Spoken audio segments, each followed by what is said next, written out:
If everyone would take their seats, we're going to get started with our meeting.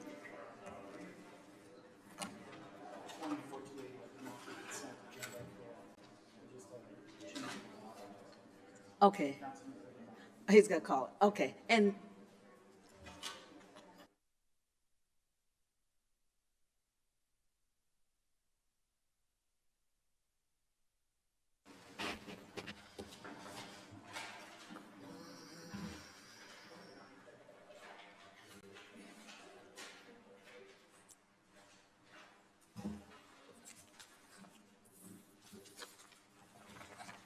thank you.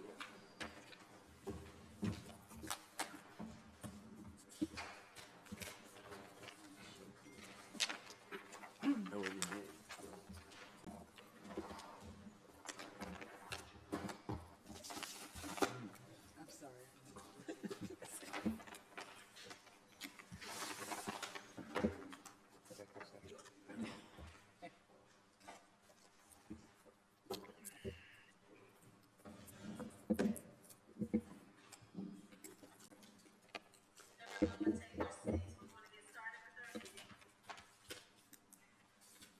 Sounds like an echo. Sorry. Good evening, everyone. It's about 6:00 p.m. on Tuesday, September 24th, 2024. I'd like to call the meeting of the Peoria City Council to order. I'd also like to welcome everyone who's here in our historic City Council chambers, as well as our listening audience at WCBU. Welcome also to our audience watching on cable channel 22. Madam Clerk, the council mics are open. Please call the roll. Mayor Ali, Present. Councilmember Allen, Present. Councilmember Sear, Here. Councilmember Gordon Young, Present. Councilmember Graham, Here. Councilmember Jackson, Here. Councilmember Kelly, Here. Councilmember Euler, Here. Councilmember Riggenbach, Here. Councilmember Valpula, Present. and Councilmember Vespa. Here. We have a quorum present, Madam Mayor. Thank you, Madam Clerk. Everyone, please join me and stand for a moment of silent prayer or silent reflection, followed by the Pledge of Allegiance.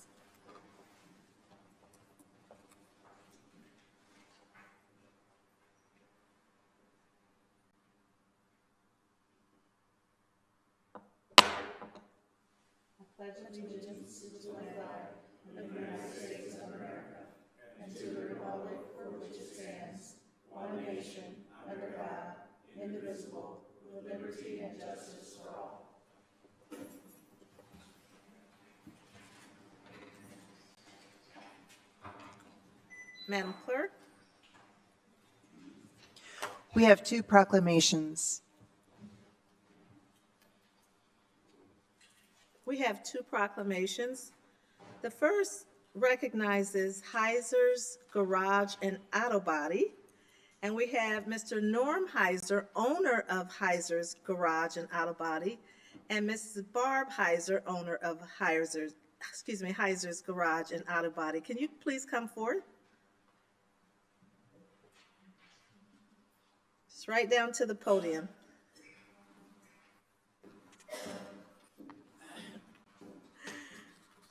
Good evening. Good evening. I'm going to read the proclamation, and then I'm going to turn it over to you for comments, Mr. All right. Heiser. All right, thank you. Whereas Heiser's Garage and Auto Body was founded in Peoria at 1728 North Sheridan Road by Ray and Helen Heiser in 1949. Wow. The shop began as a fuel station, grew to a full machine shop serviced by the three sons of the family, Gene, Russ, and Norm Heiser, and has been owned and operated to Muscle Care Restoration. It is now the only Central Illinois auto body shop that specializes in rust repair. And whereas Norm Heiser prides his charities, raising over $56,000 for St. Jude Children's Research Hospital over the past 20 years. Now, therefore, I, Rita Ali, Mayor of the City of Peoria, Illinois, do hereby celebrate the 75th anniversary of Heiser's Garage and Auto Body in Peoria, Illinois.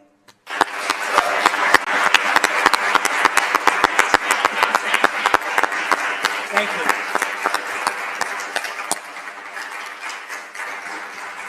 Thank you. If I could take just a few minutes of your time, I'd like to give you a brief history. I think you'll enjoy it. I would like to take this opportunity to thank the mayor of the city, Mayor Ali, and the city council members for giving me this proclamation. Thank you for giving up your busy time. I would also like to acknowledge the cooperation of the city of Peoria, the Peoria Police Department, for their protection whenever needed, which allowed me to stay in business for 75 years. There is a lot more to this story about the beginning of our business than will allow me tonight. But I just want to try and give some highlights of how the business was started and where I am today with Heiser's Garage and Auto Body. Back in the mid-30s, Dad and Mom, Ray and Helen, began their marriage working like any other couple. Along came Gene, 1937, then Russ was born in 1942, and myself in 1948. Dad worked at Caterpillar, worked on cars at night in the backyard in a one-stall garage at the corner of Ashley and Nebraska, where we lived there until 1958. Dad had only a third grade education. Mom finished the 10th grade for her education. Then in 1949, Dad, still working at Caterpillar, made a bet with some of his co-workers. Here is the original bet. March the 8th, 1949. It's dated. So a bet was made. Dad wanted to go in business for himself. That was the thing. The bet included a box of Dutch Master cigars and a fifth of Four Roses whiskey. That Dad would start his own business in the auto repair. The bet was on, and in September of 1949, Heiser's Garage and Machine Works was born. Dad won the bet. All through the 50s, 60s, Dad, Mom, us three brothers shared all the work. Helen did the bookkeeping and paid the bills. From working on cars, trucks, school buses, whatever would fit through that overhead door, we worked on it. From major repairs to helping the neighborhood kids with their bicycles, we did it. To installing auto air conditioners, engines, transmissions, we did it. To running the Shell and then later the Zephyr gas station, working from 8 a.m. to 10 p.m., 6 days a week, and on Sundays from 10 until 2 p.m. We did it. In the later 60s, all three brothers left the shop. Ray and Helen continued with outside help. That was until Dad died in 1971. At that time, I was 23 years old, ready to get married, just graduated from ICC with a business degree, and Mom offered me the business. I jumped on it. In 1975, I graduated from Bradley with my automotive degree. And also in 75 and 78, my older two brothers decided to quit their jobs, one working at Chevy and the other one working at Ford, quit their jobs and came back to the shop. That lasted until they passed away, including my first wife, Linda, between the years 1993 and 2001. By that time, I was going strong in the collision and auto body repair and refinishing, which I started on my own back in the mid-'80s. I remarried in 1998, finished raising my two sons, one daughter, got them through school, and they graduated from college. They all have good jobs, and they're out on their own. With the help and support of my wife, Barb, my wife now for 26 years, and my children, we have continued to grow. With the introduction of fax machines, computers, cell phones, I've adjusted. Just ask them. From 2013 to the present, I've adjusted again to doing just rust repair and refinishing cars and trucks. I am truly blessed with my wife and kids who have supported me all through these years. I've always kept one thing in mind. All through life, when you take all the hits, bangs, and blocks that life hands you, think of yourself as a prize fighter. No matter how many times you get knocked down, get back up. Dust the gloves off, take the standing 8 count, and get back at it. Always stay in the center of the ring. Do the job to the best of your ability. That's the way Ray and Helen taught us. I hope Mom, Dad, Gene, and Russ are all smiling now. Of course. We did it. Thank you, Peoria.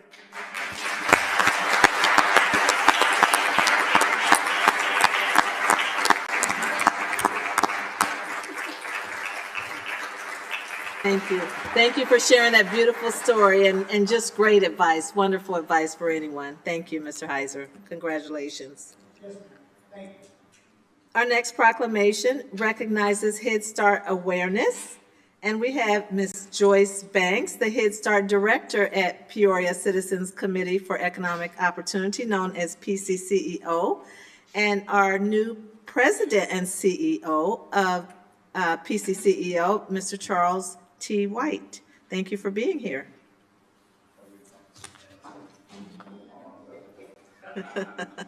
Our proclamation reads, whereas PCCEO Birth to 5 Head Start, the successful, comprehensive, family-oriented program for birth to preschool children from families with low income, has provided education, nutrition, parental involvement, and social services to thousands of children and their families in Peoria County.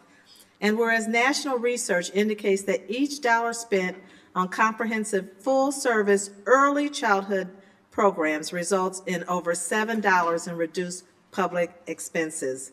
And whereas October has been designated as Head Start Awareness Month, and this community's PCCEO Birth to 5 Head Start program will join more than 8,000 Head Start centers across the country in celebrating the accomplishments of Head Start. Now, therefore, I, Rita Ali, Mayor of the City of Peoria, Illinois, do hereby proclaim the month of October 2024 as Head Start Awareness Month in Peoria, Illinois.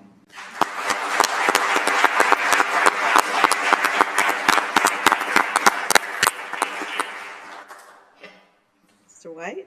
I don't know how to top Mr. Heiser's, but I'll try. First of all, his statements are correct. One of the things we did at Head Start is we do stand in the center of the ring. Those people sitting behind me, that's the reason why we're getting this award right now, this proclamation. Those individuals and those that are not here is the reason why Head Start is what it is today. So to the mayor, to the council, city of Peoria, first and foremost, we want to thank you all as a program and as an agency. Secondly, Head Start is a program for PCCEO. It's a program that serves children birth to 5 years old. We prepare children for kindergarten and beyond. Also, we work with their families, which most people don't realize that we do. Our program truly does give the children a head start. Currently, PCCO's Head Start program has graduated an OBGYN. She's in New Orleans right now working. We have a CNN ABC correspondent, which I'm proud to say I went to high school with, was a Head Start program student. And right now we have a young lady that's working on her white coat to become a doctor from our program.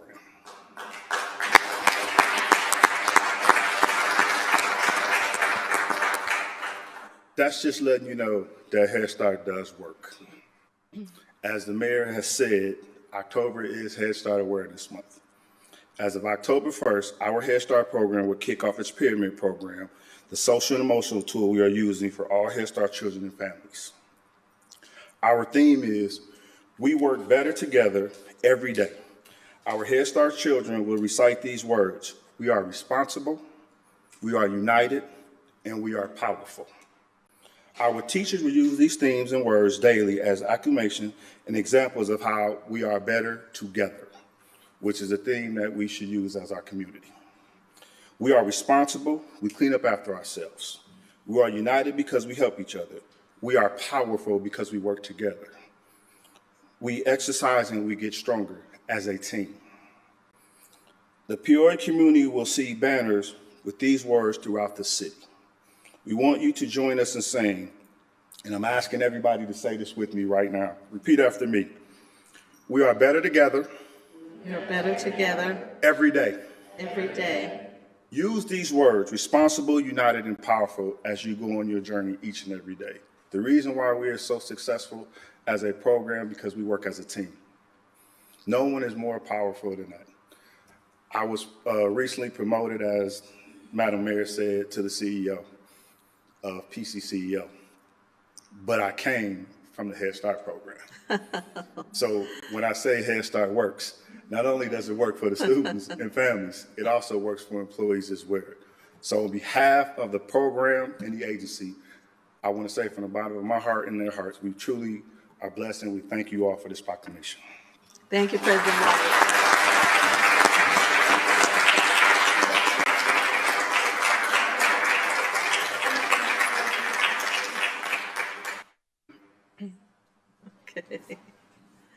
Again, thank you, President White. I'm a big supporter of Head Start because I know what it can do for families. And thank you to all the families that came out in support of the proclamation tonight.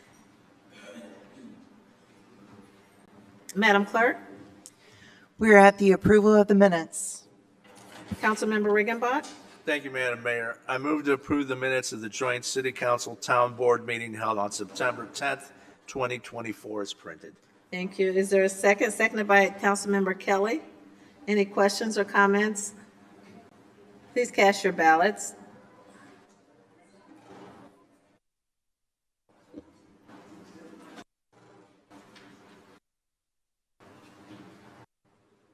Everybody's works but mine. Oh, okay. It's me. All right, there we go. Motion passes unanimously. Madam Clerk? We are at public hearings. 24-268 is a public hearing regarding the proposed annexation of 9910 North Orange Prairie Road in Dunlap, Illinois. And we need a motion to open the public hearing. A motion to open, moved by Councilmember Allen, seconded by Councilmember Gordon Young. Okay, any comments or questions?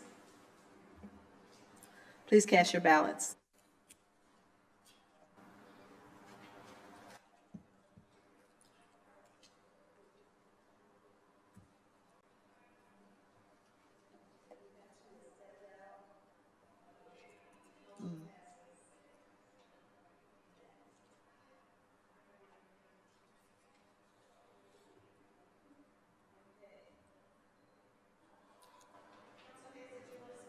Or is it the manager? I'd be happy to, Your Honor. Okay. So the 9910 North Orange Prairie Road is subject of an annexation request. There was also some zoning matters for this. The use is going to be an outdoor entertainment facility with a number of amenities that would complement the uses in the area because of the Louisville Slugger facility and many hotels in the area. And so this matter was before the council a few years ago, was approved. The new item is a larger use, some more amenity, but a very similar use to the previously approved. I think there's a number of attractions there, a mini golf, outdoor go-karts and things like that. Right. For the amusement of individuals that might be in that area for the other tourism attractions. So this is the request for annexation, and the zoning matters will be before the, they're on the agenda later in the evening tonight. Okay. Thank you. Thank you very much. We have opened the public hearing. Is there anyone present who would like to speak to item 24-268, a public hearing regarding the proposed annexation of 9910 North Orange Prairie Road in Dunlap? Again, is there anyone present that would like to speak to the public hearing regarding the proposed annexation of 9910 North Orange Prairie Road in Dunlap? And last, for the third time, is there anyone present who would like to speak to the public hearing regarding the proposed annexation of 9910 North Orange Prairie Road in Dunlap? I would ask for a motion to close the public hearing, moved by Councilmember Allen, seconded by Councilmember Gordon Young. Please cast your ballots.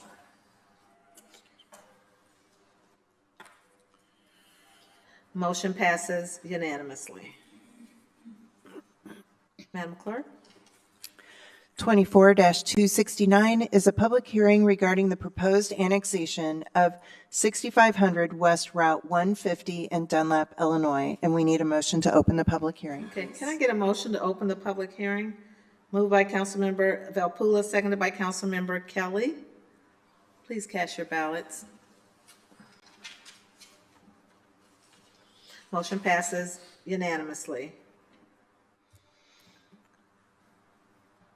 Council Hayes, Corporation Council Hayes, would you like to speak to this?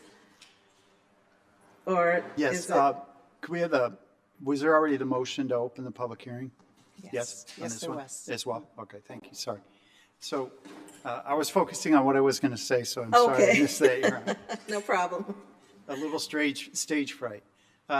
So as the council knows, there's a development out on 150 that includes Haven on the Farm. That's an entertainment and wedding venue. There's additional property there adjacent, held by Pringle Technologies, and there is not presently sanitary sewer to that site. To bring the sanitary sewer to that site, we've struck an agreement with Illinois Department of Transportation to annex in the Illinois Department of Transportation Service Facility on 150. That's immediately across 150 from the Haven on the Farms development. The sanitary sewer will route along that property edge to supply sanitary sewer to those facilities. As part of this annexation agreement and in recognition of the sanitary sewer easement being granted and the annexation into the property, we've arranged for a waiver of the otherwise stormwater fees that would be due from the Illinois Department of Transportation.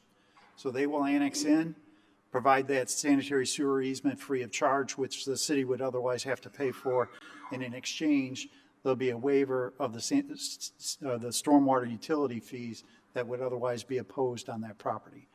IDOT doesn't intend to presently connect to the sanitary sewer, but when or if they expand their facility, they may do so, and they'll make those arrangements directly with the Greater Peoria Sanitary District.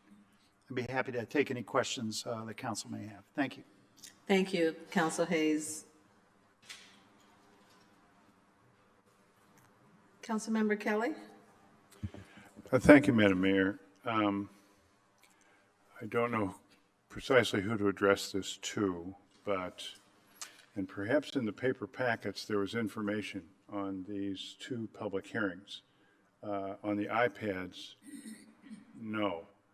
And so it's, I know we're not deciding these at the moment, but it'd be nice to have that info, although I think it's down lower in the agenda.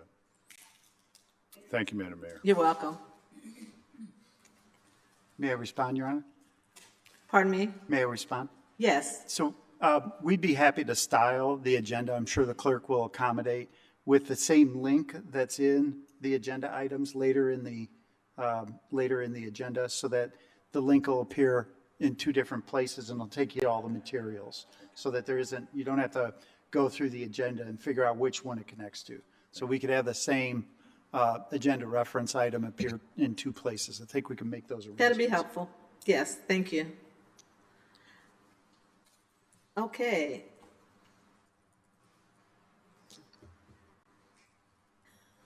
Okay, Paul.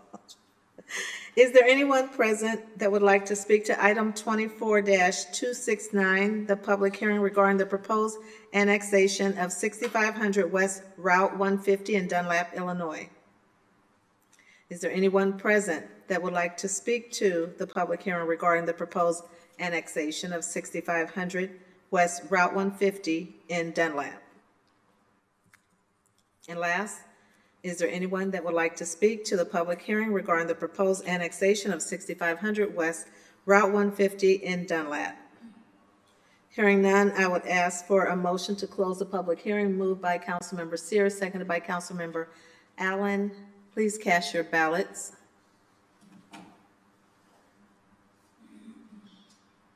Motion passes unanimously. Thank you. Madam Clerk? We are at the consent agenda. 24-270 is a communication from the City Manager and Director of Public Works with a request to approve the low bid of Autobahn Company, Inc. and award a contract for the Glen Oak Avenue resurfacing project in the amount of $587,000 with an additional authorization of $58,700 for contingencies for a total contract award of $645,700. 24-271 is a communication with a request to approve a resolution regarding the approval of closed session minutes. 24-272 is a communication with a request to concur with recommendation from the Planning and Zoning Commission and staff to approve a resolution approving the Caligar subdivision plat with waivers for the properties located at 9310 North Fry Road, Peoria, Illinois. 24-273 is a communication with a request to concur with the recommendation from the Planning and Zoning Commission and staff to adopt an ordinance approving a special use in a Class R4 single-family residential district for a short-term rental for the property located at 2530 West Sherman Avenue, Peoria, Illinois. 24-274 is a communication with a request to concur with the recommendation from the Planning and Zoning Commission and staff to adopt an ordinance approving a special use in a Class R4 single-family residential district for a short-term rental for the property located at 2018 West Cattell Street, Peoria, Illinois. 24-275 is an appointment by Mayor Ali to the East Village Growth Cell with a request to concur of Lushant Nund. 24-276 is an appointment by Mayor Ali to the Metropolitan Airport Authority with a request to concur of Michelle Conger. And that concludes our consent agenda. Thank you. Are there any items to remove from consent? Councilmember Riggenbach? No, I'm sorry. Oh, no, okay, I'm sorry. Can I get a motion to approve the consent agenda moved by Councilmember Sears, seconded by Councilmember Gordon Young? Any questions or comments? Please cast your ballots. Motion passes unanimously. Madam Clerk? We are at regular business.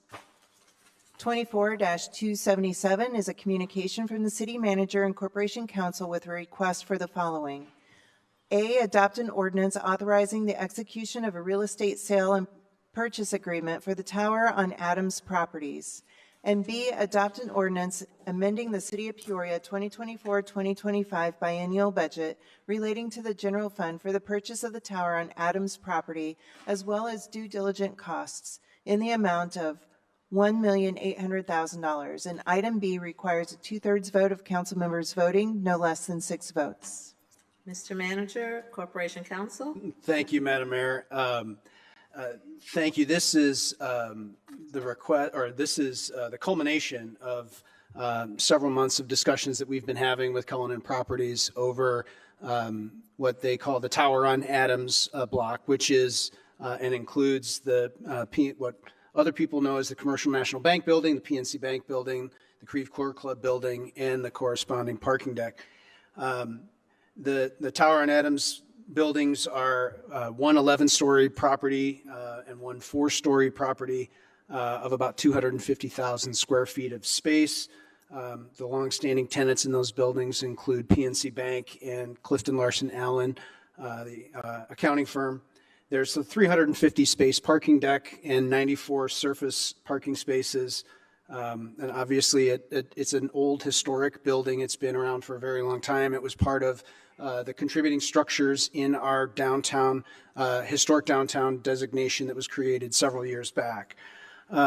So consistent with the city's efforts in our strategic plan to focus on restoring current buildings and commercial spaces and to support the conversion of commercial space to mixed use, we're coming forward to you this evening with a request to purchase these properties from Cullinan Properties. You know, as I mentioned, we've been talking with them since May on this, but a sale would allow the city to pursue a developer that can assemble the requisite tax credits and holding periods that would be needed for the property. The short-term public ownership, we anticipate this to be short-term public ownership, affords the city the opportunity to vet the new owners and developers to ensure a consistent vision and that the financial capabilities are there to complete this development. So our next steps as city staff obviously would be that we would undertake the due diligence period. If council approves this evening, we would have 30 days to do the due diligence, and we would look to close around October 25th. And then with that, you know, we would get an assessment report of the building and of the parking structures, which then we would share with the developers so that they would understand and know what was going into the buildings. And then we would immediately work to develop and issue a developer request for qualifications so that we can work through that process. I think from the city's perspective, Rick Joseph is here, who is representing Cullinan Properties. We, you know, want to publicly acknowledge Cullinan Properties for their ability to acquire the properties and to work with us as we look to acquire it and then find a developer that's willing to move in the direction that we think that it can go with the historic tax credits that would be necessary to develop it, and then the requisite holding periods as well. So from that, I think city staff would be happy to answer any questions the council may have. Mr. Manager, I recall a number of years ago when the city owned property, I believe it was on Adams Street, that the city was wanting to attract developers, and they actually held an open house in the facility, invited the public, invited especially developers that they kind of targeted. I would see this as that kind of opportunity to open up that PNC building, which is an amazing, amazing building, especially on that first floor, formerly Commercial National Bank building, to allow people and developers to come in and just see the potential of what this facility might be. We would certainly be open to doing something like that and making sure that we offered that for the developers that would express interest. I think that, you know, I think that from the city's perspective, this is an important block, and it's an important block that we ensure that we have the right developers come in with the financial capabilities to make this work. We really don't have to look very far to see in the central business district, we have some challenges with undercapitalized developers. So I think that's something that we need to certainly look at and make sure that we're vetting to find the right developer to come in here. And what is trending in downtowns all over the nation is a combination of residential and commercial properties, multi-use facilities. Do you see this building or any of those buildings as having that potential? Absolutely. Okay. All right, thank you. Comments, questions? Councilmember Euler? Thank you, Madam Chairwoman. I had high hopes of what the current owners were going to do in developing this structure, and I'm disappointed that we're in a situation where we have to end up buying this complex and moving forward with it, but I do think that it's a necessity that we do so.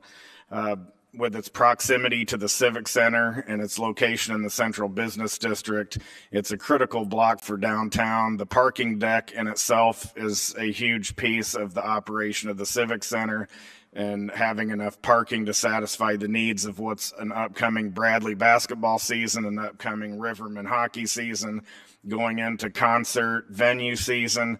Having that deck continue to sit shut down through this season, I think, would be disastrous for downtown. All it takes is a handful of people to start spreading the word that we can't find places to park and we're not going downtown, to add another nail in what's been a very difficult revival. And I don't say this in speaking on behalf of the Downtown Development Corporation, but serving as its chairman currently, I'm very sensitive to the needs of downtown and what direction we're going to go with creating a vision and breathing some new life into downtown, and especially the Central Business District, as we start to move on from the warehouse district and tying the development together. And so for those reasons, I'll make the motion to approve item A. Is there a second? Seconded by Councilmember Graham. Okay. Councilmember Allen? Thank you, Madam Mayor. Thank you to everyone who weighed in. I'm sure we all around the Horseshoe received countless calls and emails regarding this important matter on today's agenda. And it was a decision that I truly had to evaluate, and pros and cons, because I know that everyone has their opinion of what is local government role in matters of development, or what local government role shouldn't be in matters of development. But we have a very unique opportunity here. One of our core pillars of our strategic plan was downtown development. The city of Peoria, this Horseshoe, the community agreed that downtown development needed to be a strategic part of our future. And this is an opportunity to do so. When you talk about a core building that bridges the Central Business District as well as the Warehouse District together, it has so much potential. And I really think that it also demonstrates the seriousness that we are having towards our downtown and wanting to be in the driver's seat of that, to ensure that the right developer goes in there and to ensure that this building, this beautiful building that you talked about earlier, Madam Mayor, is used in the right way. And I think multi-use is written all over it. So again, I appreciate everyone weighing in on this. This was not a decision that I personally took lightly, but I do think this is the right decision that we move forward in acquiring this and then working with our economic development team and various stakeholders to ensure we get the right developer in there to take our downtown to the next level. Thank you. You're welcome. Councilmember Regenbach? Thank you, Madam Mayor. I too will be supporting the motion. And I want to thank Councilman Euler for his leadership on the DDC, because if you go through the warehouse district, you can see clearly the impact that the DDC has had and the powerful force they are in getting the right developers into Peoria. So, Mr. Manager, could you just give us just a little bit of flavor what role you think the DDC could potentially have in this project, or this property, I should say? Well, similar to what we've done in the warehouse district, the Downtown Development Corporation has been a great partner in being able to also vet developers and actually go out and find developers that have come into the city and have done development deals here, and particularly in the warehouse district. So I fully anticipate that we have an opportunity to work with the DDC in that regard. And We could also certainly have a conversation with them about the management and oversight of the building as well, but I think that's something that we can have at a later date. But definitely, I think that they can play a role in helping us to find developers. Thank you. And I think it's important for folks to understand that the manager mentioned this in his opening remarks, that this is not a long-term purchase for the city. This is not a property we want to own and develop ourselves, but we're being the proverbial middleman here in connecting the right people with this property that, as has been said, is such a key for our downtown business district. And again, I can't help but stress the value that the DDC has played in the warehouse district thus far, and this truly will be a link between those two areas. So I think this has a lot of exciting potential for downtown, and as somebody who works catty corner from that building, I can tell you that folks in my building are excited to see what's going to be happening next, and I will definitely be supporting the motion. Thank you, Madam Mayor. Thank you. Councilmember Jackson? Thank you, Madam Mayor. Just a couple of quick questions, and these are questions that have been part of emails that have been sent to me, so I just kind of want to pass them along to give those individuals an opportunity to hear from the city. One of the concerns that I saw in an email was this. Some residents voiced concern about the city not taking a risk on a property similar to what happened with the Hotel Pere Marquette.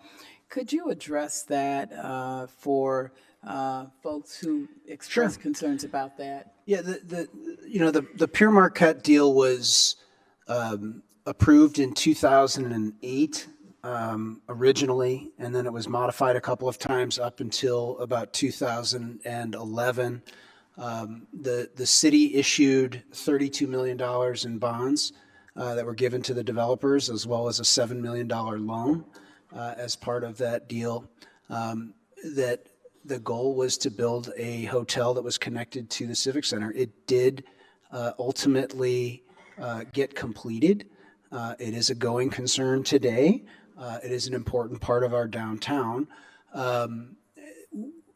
But the developer did have financial problems and went into bankruptcy and lost the hotel, and the city's subordinated loan was wiped out, so the city did lose funds in that effort.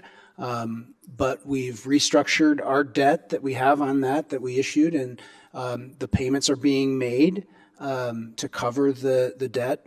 We have a new owner of the hotel today that isn't the bank that acquired it in the banks and the pension fund that acquired it in foreclosure.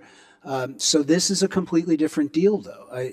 We did not own the Pere Marquette. We did not own the properties around the Pere Marquette, but we were asked at that time to contribute significant amounts of money to develop this deal. In this instance, we're acquiring these properties at a price that I believe is very reasonable and very fair, that will afford us the opportunity to find a developer with the financial means to make this development successful. So I think it's completely different deals. Okay, thank you. One last question. You talked about the benefits of having the historic tax credits in a historic building that has a wonderful character. Mr. Manager, do you foresee in any way that that could delay the process of getting a developer sooner rather than later? Well, no, I think developers that are accustomed to utilizing historic tax credits understand how this works. I mean, it's going to be a time consuming. It's going to be a lengthy process to do these developments. If we all we have to do is look at the development of the OSF mission headquarters. That was a 4-year project to get that project completed, and it's going to take time with a building of this size and of this complexity. But if we find the right development team, as they work through the State Historic Preservation Office, and these are by right tax credits that they're able to leverage. They'll be able to leverage not only federal historic tax credits, but state historic tax credits, because this is inside the River's Edge redevelopment zone. So that provides, in addition to the 20% federal historic tax credits that's there for qualified redevelopment expenses, but there's a 25% state historic tax credit that can be applied. So that provides additional equity into the project, and I think it makes it attractive. The flip side is that they have to hold the property for that 5-year period of time after that. Okay. Thank you, Mr. Manager. Well, I know, having been a member of the DDC, I've been impressed with their ability to find developers for some of our real estate in downtown Peoria. So I will be supporting this project. Thank you, Madam You're Mayor. welcome. Thank you. Councilmember Kelly? Thank you, Madam Mayor. I will start my remarks by saying that I'm going to move to table this item. And it's important to understand around the horseshoe that a tabling motion does not, unlike a deferral motion, does not stop discussion on the main motion. But I want to get this out as early as I can. I think that in any standard purchase of a property like we're talking about, there's due diligence on the front end that is required and typically supplied by the seller to show where all the warts are that they know about, so that when somebody comes forward to buy, they know what they are buying. We don't have that, except for the parking deck. We don't have that. We're buying sight unseen. We can all see the outside of the building. And Madam Mayor, I worked in that building for 3.5 years. It was beautiful, as you say. It's a favorite building of mine. I don't like this structure very much. I would like the tabling of this motion to continue until we have that due diligence in our hands and we know what it is that we're buying. That's only prudent. We are rushing and rushing and rushing forward and giving the seller $500,000 for things that are said to be have happened. Well, let's see what the current owner has done with the properties that's worth $500,000. We're buying the properties. We are not buying her employees' time, effort, noodling, all that stuff. We're buying the property. And if the seller has added $500,000 to the property since it was purchased, fine. If not, I think that perhaps there is not any particular reason why our taxpayers should provide $500,000 for nothing. This really concerns me. I want this project to go. And I don't know that, first of all, getting our due diligence together, having some delay that will apparently cause. Before we make this decision, I think that's prudent for our taxpayers, for our citizens. And the same thing, I think, will be able to happen post. That is, we will show it to developers. The developers can use the tax credits. None of that will change. What does change is that everybody knows what they're buying. On the $500,000, I don't know how committed we are to that. It disturbs me greatly. If we end up doing that, well, we'll end up doing it. But I would ask the council to consider tabling this motion in favor of getting due diligence done on this building and reporting back to us, the buyers, what it is we're buying. Is there a second? Thank you, Madam Mayor. You're welcome. Is there a second to tabling the motion?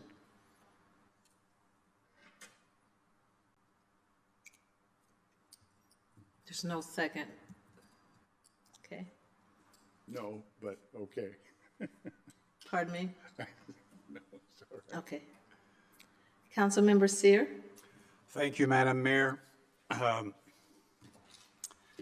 In my humble opinion, I truly believe that this transaction really belong in the private sector, not the public sector. And I have a very simple rule. I've been sitting in this chair the last 7.5 years now.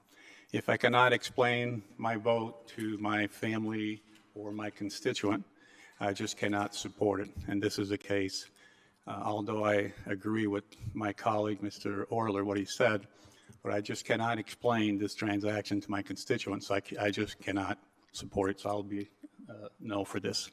Okay. Thank you, Madam Mayor. You're very welcome. I do want to point out that city staff leadership, city council, city manager and the economic development team have worked with the Cullinan team since I think around May of this year, doing some due diligence, looking at the property. In my honest opinion, for the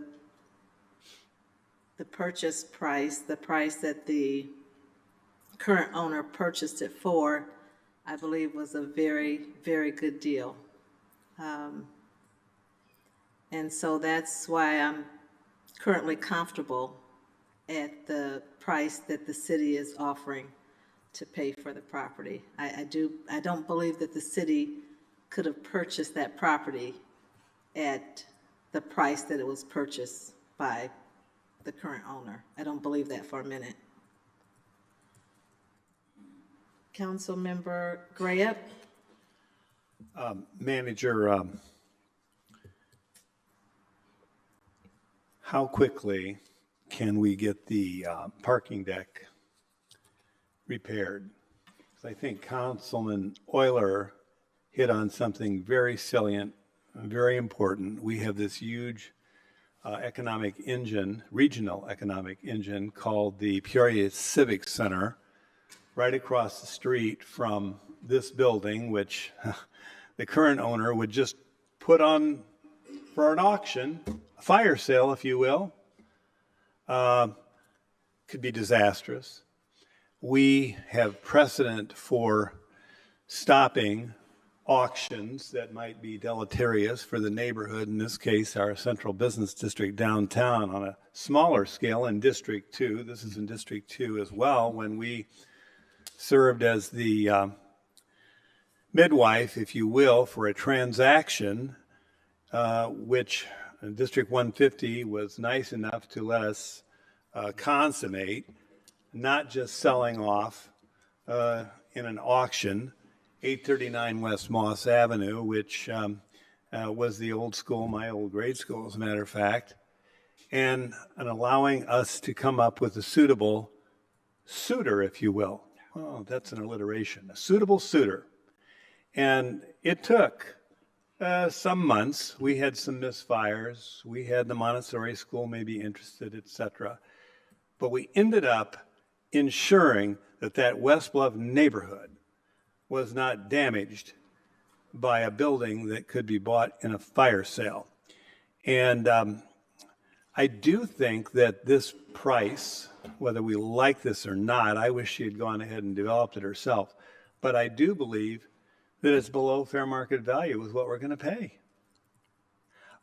So the Rococo building, if you will, is, I agree with the mayor, she's right on. This is a beautiful facility. And if I were a younger man and I had the resources, I'd love to buy it. But that parking deck is critical. I've been told that we've had events downtown, Easter Hills, for example, and other events coming up here, Bradley basketball, Rivermen hockey games, all the other great events that occur at that Civic Center. And we're fixing up the street to make it more pedestrian friendly. I think it's critical that we know how quickly we can get that deck fixed, because we've had some experience with decks like right across the street in the Twin Towers. So I gave you a frame now, and you can put a beautiful picture in that frame. Thanks, Councilman. Part of the ask this evening is for us to get some money so that we can spend it with doing some due diligence. And one of those elements is to do an assessment of what's needed to get the parking deck back and operational. Once we know what is needed, then I can come back to you and say, here's what the cost is to get that up and running. That's certainly something that I think is an important decision for the council to contemplate. How quickly do we want to bring that on for all the reasons that you outlined, the importance of having that for Civic Center events and what's going on. So we're going to move with all due speed. Okay. If council approves this evening, we'll have the funds to be able to do that assessment and get back to you. We have an assessment that was done several years ago of the structure when we put the parking deck into our an administrative hearing process for some of the violations that we saw in the building. We've done that with all the parking decks downtown. In fact, we're kind of working our way through all of those decks. And that's something that we'll try and get back an answer to you as quickly as we can. And, you know, I take a look at the Central Business District. I know Denise Jackson has as well in the Warehouse District. And we have unleashed a tremendous amount of entrepreneurial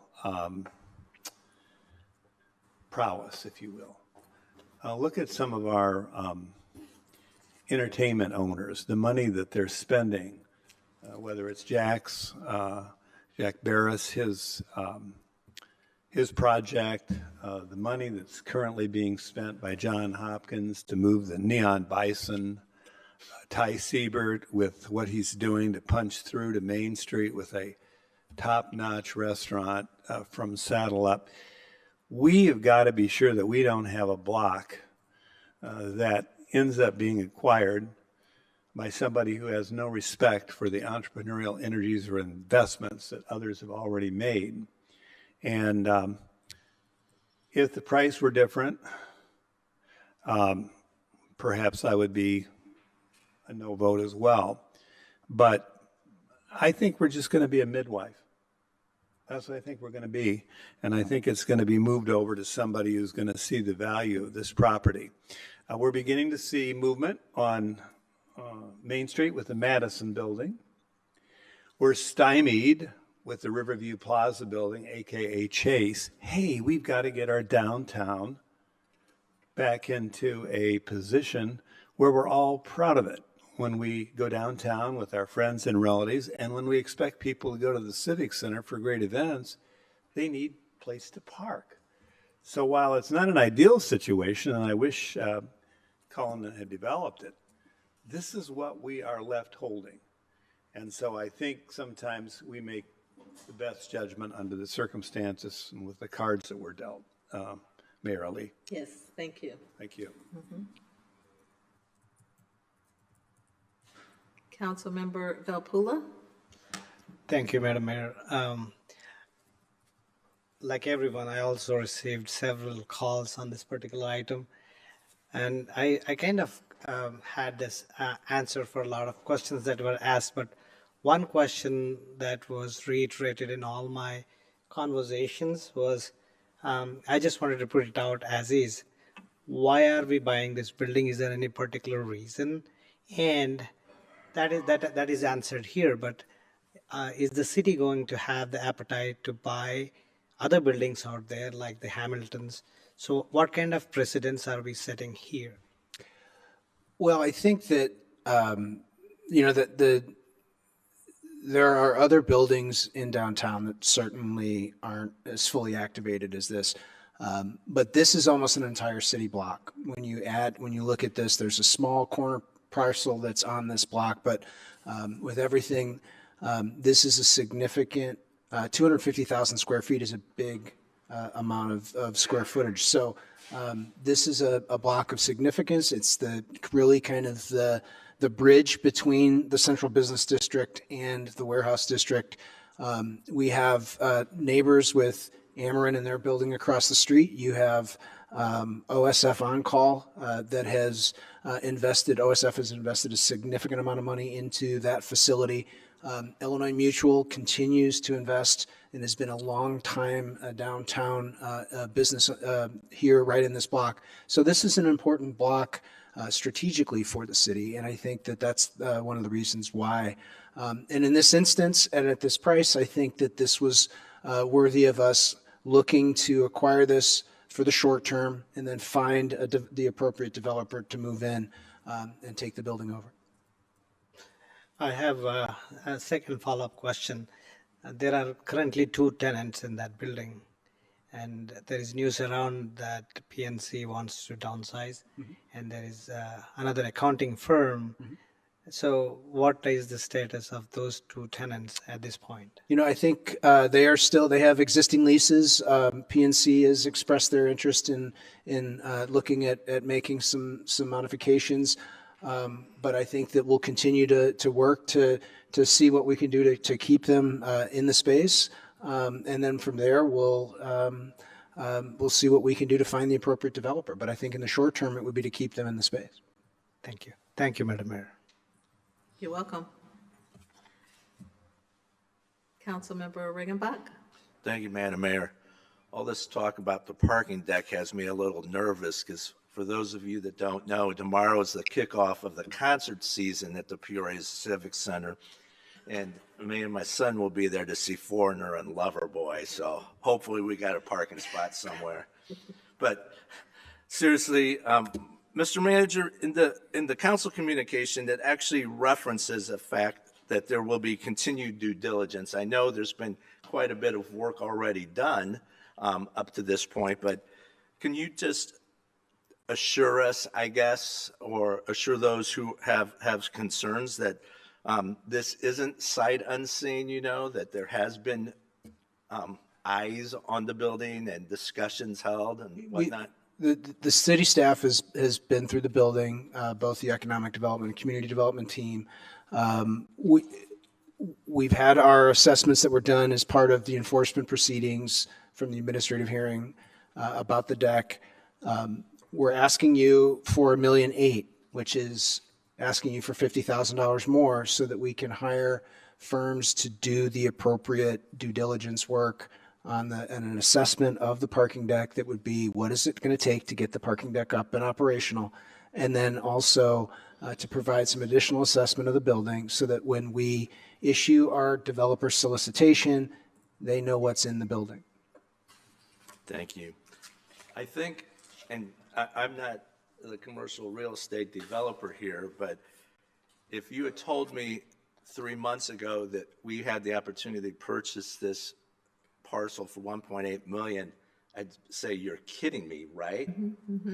The fact that somebody originally purchased it for less doesn't diminish the value that we're getting today.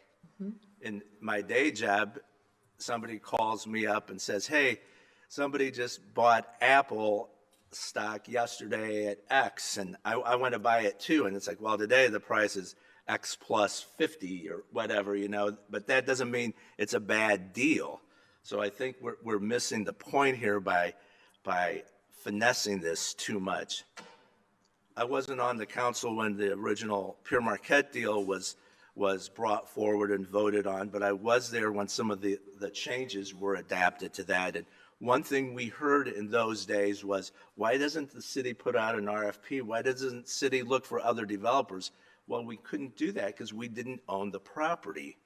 And I think that's something that will distinguish this clearly from the Pure Marquette among 101 other things.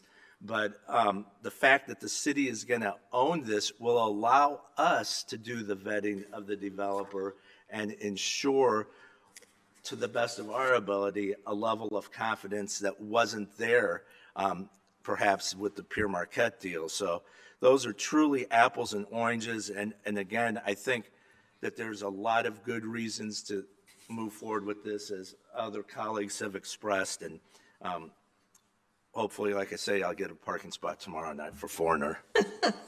Thank you, Madam Mayor. Thank you. Councilman. Councilmember Vespa. Thank you, Madam Mayor. Just to distill what we've heard, the Pear Marquette deal was an unsecured loan. Okay, if they defaulted in payments to us, we were out of luck. We're actually purchasing something, so we have something in hand. I get a little indigestion over the price difference. I understand that from people, but it does depend where you buy something, because you can buy or sell a car in a private, or just put a sign on your car saying, give your phone number and try to work something out on the street. But the price that's sold for is probably going to be different from what a dealership is going to sell for. My understanding is that this was like a New York private equity firm or something that just wanted to offload it, and so they didn't do any marketing with the property.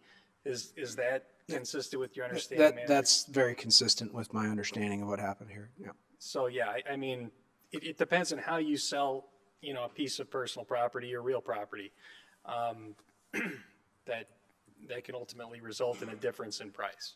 So ultimately, that's not going to sway me. I am a yes on this. Thank you, Madam Mayor. You're very welcome. Councilmember Kelly. Thank you, Madam Mayor. This may be sour grapes, but I guess it is sour grapes. But based on a lot of the logic flying around the horseshoe, we really ought to get serious about buying the savings tower, because that will guarantee that it comes through well. We ought to buy the old IBM area, because that'll make that successful. We should have bought the Pear Marquette, because that would have made that successful. I'm really not sure that we're making a lot of sense.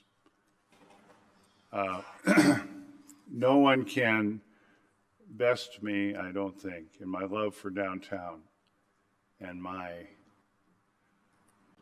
wish to make our downtown extremely vibrant again.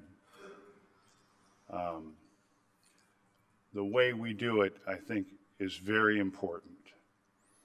And as Councilman Velpula said, I hope we're not setting a precedent here. We're not that smart. We're not real estate people around here, save one. And we're entering into a significant piece of liability that, if we're lucky, will work. But the current owner could do the same thing, and hasn't. But so here we go. I know I'm going to lose on this, and please excuse the sour grapes. Thank you, Madam Mayor. You're welcome, Councilman Kelly. I heard the word opportunity about 5 or 6 times just going around the horseshoe, and also from the manager. And there's another O word that I want to use, and that's optimistic. I'm pretty optimistic that we're going to make this work for Peoria and for downtown Peoria. And with that, we have a motion on the floor to approve item A, and we have a second. So I'm going to ask everyone to please cast your ballots for item A. Motion passes with 2 nays, Kelly and Sear. Councilmember Euler. Thank you, Madam Chairwoman. Move to approve item B. Can I get a second? Seconded by Councilmember Graham. Any other discussion? Please cast your ballots. Motion passes with 2 nays, Kelly and Sear. Thank you very much. Madam Clerk. 24-278 is a communication from the City Manager and Finance Director Comptroller with a request to receive and file the 2025 revised budget timeline. Mr. Manager. Thank you, Madam Mayor. I'm going to turn the floor over to our Finance Director, Director Craddy. Thank you, Mr. Manager. It's that time of the year again. We're going to be kicking off the budget process on October the 8th. We'll be putting the budget on the table for consideration. We anticipate having the full review of the budget at the meeting on October the 15th, and then having meetings on the schedule every Tuesday until a tentative approval at the regular meeting on November the 12th. And with that, I'm available if there are any questions on the timeline, but kind of it's the time of the year.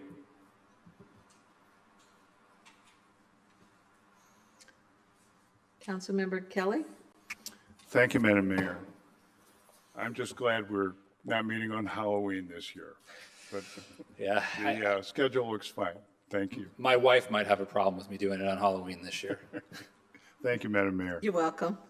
You want to make a motion to receive and file? Yes, thank you. I do move to receive and file. Seconded by Councilmember Velpula. Any other discussion? Please cast your ballots. Motion passes unanimously. Thank you, Director Craddy. Madam Clerk? 24-279 is a communication from the City Manager and Chief of Police with a request for the following. Approve the sole source purchase of LE Web for agencies for leads-only access through an agreement with Regis in the amount of $20,265 for startup costs. This item requires a 2/3 vote of council members voting, no less than 6 votes. Excuse me. And item B is to approve the sole source purchase of LE Web for agencies for leads-only access through an agreement with Regis in the amount of $2,777.50 for monthly service costs in the amount of $33,330 per year. And this item also requires a 2/3 vote of council members voting, no less than 6 votes. Turn it over to the chief to walk through this item. Sorry, I didn't know the mayor was gone, but good evening. Mayor, council, city manager.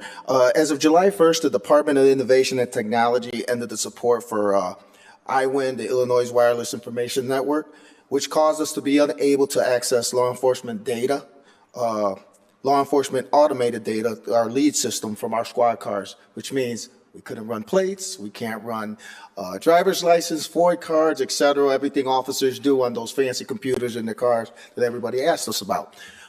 So because of that, we had to find a system until we get our new CAD RMS system that everybody is aware of that we're working through. We had to have a system to connect us. And this is something the statewide stop using IWIN. So we have gone with Regis. This is something we have to have. You can imagine the amount of radio traffic we would have if we're trying to run names, plates, FOIDs, bins, et cetera, everything officers do in their cars through the radio system. This is just to make sure we are connected between now and the time that we get our CAD RMS system up, in very simple terms. Okay, any questions for the chief? Can I get a motion? Councilwoman Jackson?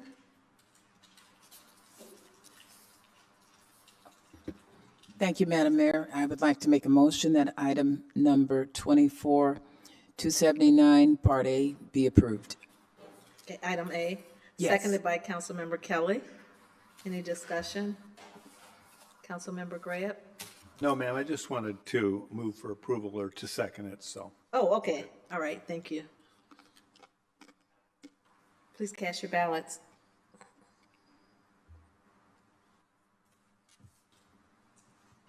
Motion passes unanimously. Councilwoman Jackson? Thank you, Madam Mayor. I'd like to make a motion that item number B be approved. Item B, seconded by Councilmember Graham. Any discussion? Please cast your ballots.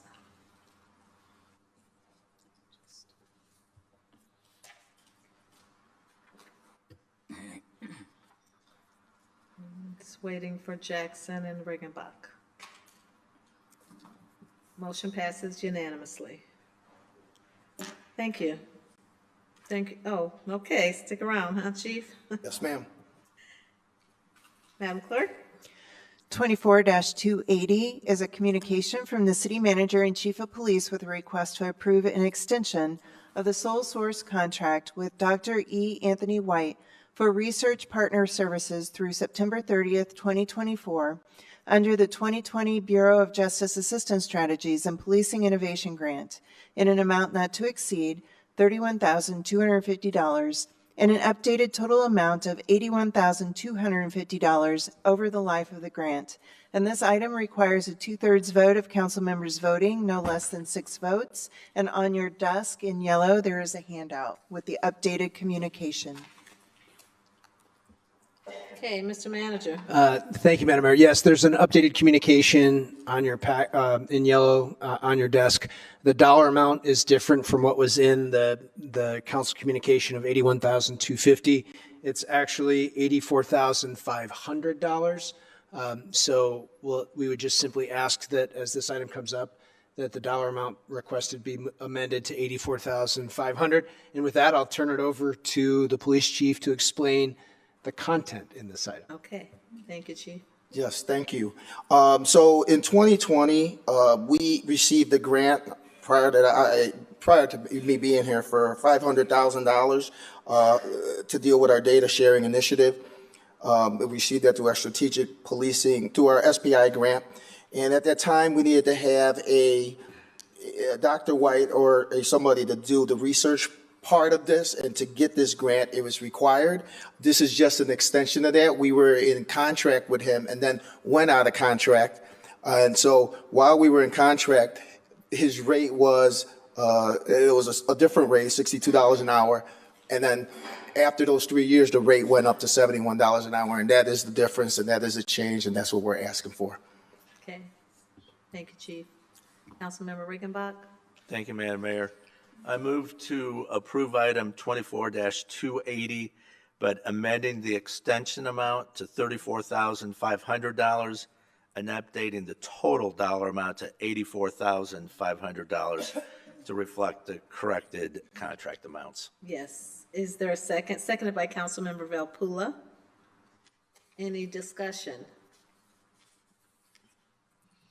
Please cast your ballots.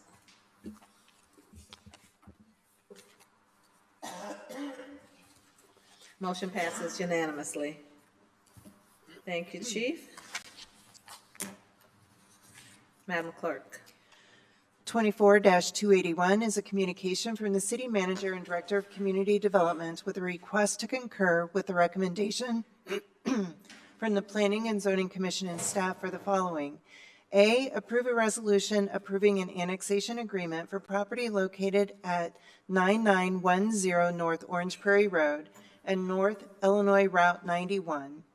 And B, adopt an ordinance annexing property located at North Illinois Route 91.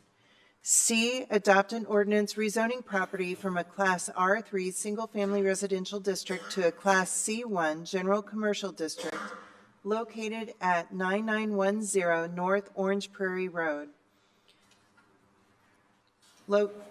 And rezoning property to a Class C1 general commercial district located at North Illinois Route 91.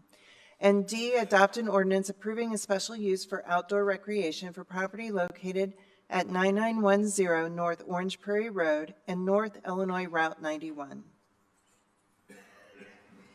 Mr. Manager? This item is the, as we had the annexation agreement on this item earlier, so this would be the approvals necessary for the amusement activity in the annexation agreement that would be approved by council for this item. And I think that the district councilman may want to talk about this item. Right. Do we want him to go first or Ms. Allison? I think we'll defer to the councilman at this point in Okay. time. Councilmember Allen? Lucky me. Thank you, Madam Mayor. No, thank you so much to Assistant Director Allison. She has been working with me on this particular project. Before I dive into a little bit, though, Corporation Counsel Hayes, can you just speak to the difference between the special hearing that we occurred in the beginning of our agenda and what we currently have in front of us right now with this item? Just for the listening audience, just so they don't be confused. We deal with an annexation a little differently and attend to some public hearing formalities related to that, driven by our longstanding practice and statutory requirements for other types of annexations. So we do hold 2 different public hearings for annexation matters. One, the agreement is included in the issues considered by the zoning board because the zoning issues are connected to the annexation agreement.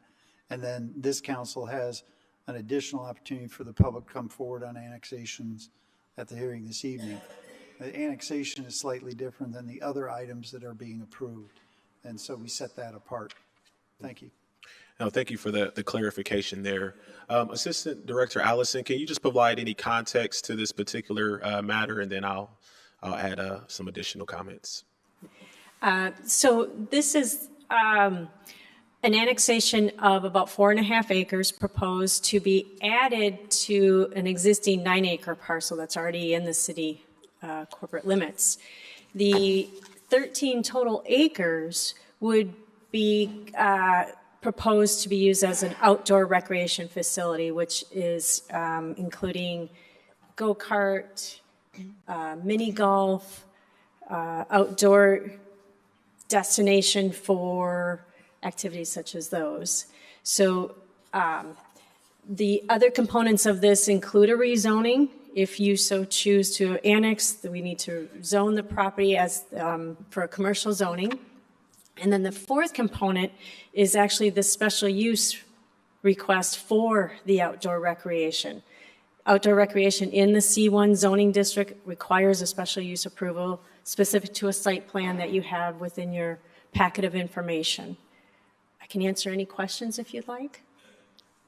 So just for clarity, we have 3 things happening. We have an annexation, a rezoning, Correct. and then a special use permit all in one matter. Is that correct? Correct. Okay, so I just wanted to put that out there because, again, I know it can be a little confusing. So, but with this particular matter, though, there has been some concerns brought forth to myself and the petitioner, and so I would like to request a 2-week deferral into our October 8th meeting.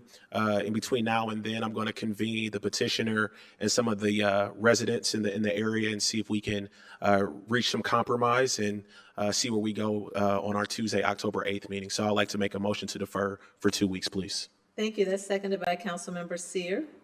Any other questions or comments? Okay, this is a 2-week deferral to our next council meeting. Please cast your ballots. Motion passes unanimously. Thank you, Director Allison. Madam Clerk? 24-282 is a communication from the City Manager, Corporation Counsel, and Finance Director Comptroller with a request to adopt an ordinance to amend Chapter 18, Article 14, Section 18-631, existing tobacco retail licenses of the city's municipal code. This is Corporation Counsel. Okay. Thank you, Your Honor.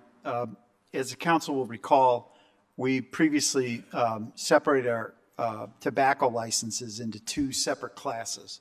So the idea was that the more intense tobacco licenses relating to standalone shops would be something that we would look to restrict. And so we set a cap at the number of shops that we had. From a closure of a facility now, the Class 2 cap is now in excess of the number of Class 2 licenses that we have issued. In order for this set of restricted devices to work, give the council as much discretion as possible in where these standalone tobacco type shops would be, we need to reduce the cap now so there isn't a license available. The courts give a lot more deference to city councils making decisions on limits of items rather than picking and choosing between applicants whether to grant a license or not. And so this puts council in the best place to advance that issue, to allow these standalone shops, if that amenity is required for a particular neighborhood, if it would be beneficial, but to otherwise restrict these standalone shops so that retail merchants that are offering a broader array of products to the public are able to use the profitability of these items to sustain their businesses that offer more amenity to those neighborhoods. So this is sort of continuing with that, and you'll see us from time to time as these licenses fall away for whatever reason, coming back and adjusting this cap. Just as a housekeeping matter, there's plenty of room in the cap space for sale of tobacco incidental to other elements of business, so we don't need to adjust that cap at this time. I'd be happy to take any questions you may have. Thank you, Your Honor. Thank you. Any questions for Council Hayes?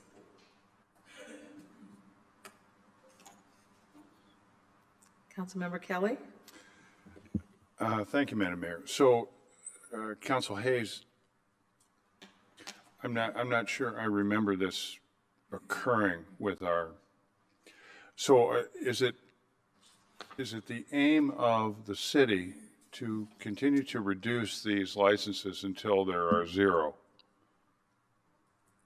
Or in other words, as soon as somebody goes out of business, that license is done.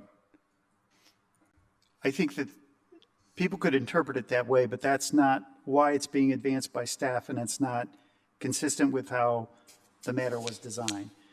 The reason that the cap is being reduced is not to say there won't be any additional standalone tobacco retailers.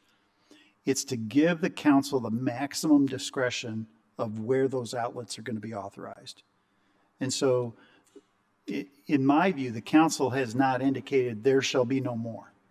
It's just we want to be able to carefully consider where these single item outlets will exist so they don't proliferate in a certain area or they don't tend to cannibalize other businesses that might need that profitable item in order to maintain and keep their doors open. You know, somebody should be able to go down to the neighborhood store and buy milk and bread. But if the vape store damages the profitability of an outlet like that, we lose those small merchants. And so that's the theory behind it all.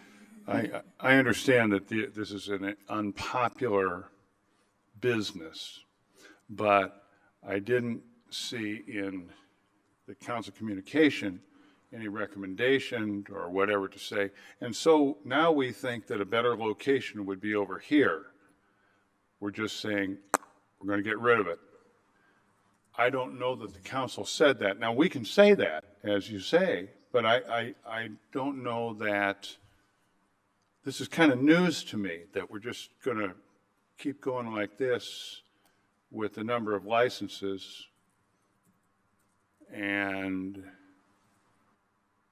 maybe finally wipe that whole business out in the city. I mean, I'm sure there are plenty of people who wouldn't mind it being wiped out in the city, but there are plenty of patrons as well.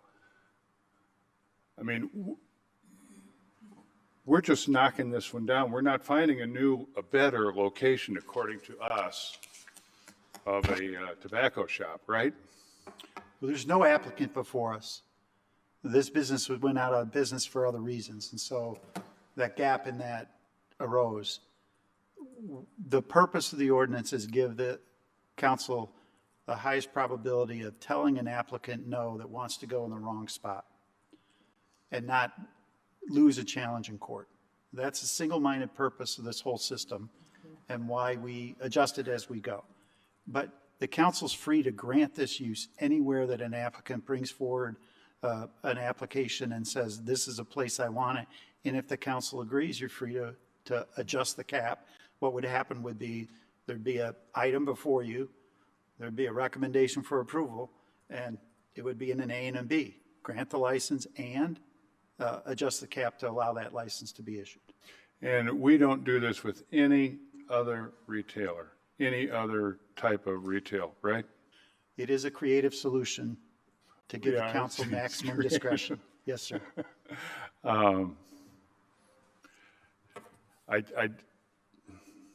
I don't know. I don't like getting in there this deeply. It sounds like the cap is going to get reduced, but if we want to, we can increase the cap, and then we can decrease the cap, and but likely, in my opinion, will probably never increase the cap. I don't like this kind of ordinance. I think, once again, I'll be alone and vote against it. Thank you. Thank you, Madam Mayor. You're welcome, Councilman Kelly. Councilmember Seer, Thank you, Madam Mayor. Move to adopt the ordinance as amended. seconded by Councilmember Euler.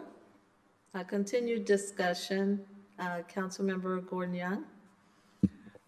I was going to move to adopt, but I would like to say, I think a simple way to look at it for Councilmember Kelly is, for example, we don't want 5 standalone stores within a 2-block radius, particularly in some of the most marginalized communities. And often that happens. And so that's what comes to mind for me, although there are some other areas in this city where it is quite prevalent. So I agree. Okay. Thank you. You're welcome. Councilmember Graham. Yes, rejoinder to my favorite councilman, Councilman Kelly. Councilman Kelly, I've been an at-large councilman for 12 years and moving in on 12 years as a district councilman. You haven't lived until you have a district. And you have a tobacco store where there's all kinds of mischief going on. And the difficulty with our police department proving, and the resources that it takes, proving that this mischief is going on to the detriment of the neighborhood, to our children, and our entire city. It is an enormous undertaking to regulate not only our liquor establishments, but our tobacco establishments. So this is a move in the right direction. As Corporation Counsel has said, we have flexibility on this. I'm 100% enthusiastic about it, but I wish you could be a district councilman and get those calls about those tobacco establishments, especially the standalones. I remember when I was an at-large, the at-large people just simply, they're great and they understand. But when you are responsible for voting on everything, plus a particular geography or territory, and having granular understanding of where the pressure points are and what the people in neighborhoods are saying about the hanging around that's going on, the reports that you get that something other than tobacco is being sold, you develop an appreciation for what staff is doing for us tonight. An appreciation. Thank you. You're welcome.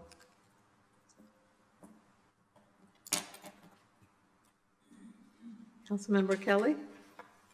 Thank you, Madam Mayor. And Councilman Graham, please excuse me for never having been a district councilman. I find your logic interesting.